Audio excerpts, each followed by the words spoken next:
Bakit nga ba ngayon ko lang ito ginawa? Ang sarap pala yung ganitong recipe. Mainit na kanin at meron ka pang masarap na ulam. Nagluto nga pala ako ng giniling na baka at nilagyan ko to ng ampalaya.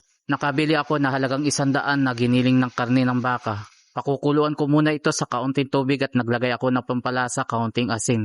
Lutuin lang natin ito hanggang sa mag-iba na yung itsura nyo or lumabas na yung sarili niyang mantika. Nakakatulong din na mawala yung lansa kaya pinapakuluan ko muna ito sa kaunting tubig.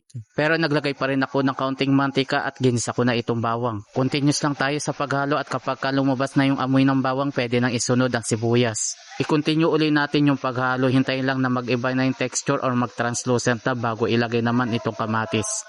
Isang peraso lang naman yung ginamit ko dyan, makakatulong kasi yan para mas lalong sumarap yung ating recipe. Lutuin lang natin ng maigi at kapag okay na pwede nang ihalo yung karne ng baka.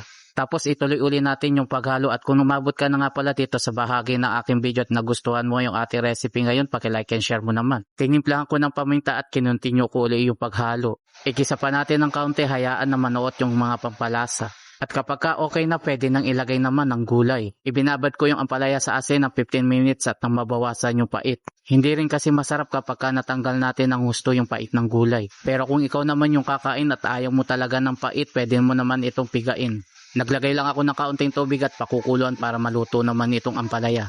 At kung sakaling nandito ka pa rin sa bahagi ng aking video at nagustuhan mo yung ating recipe, paki-comment mo naman kung taga-saan ka para malaman ko kung saan lugar ko napapanood.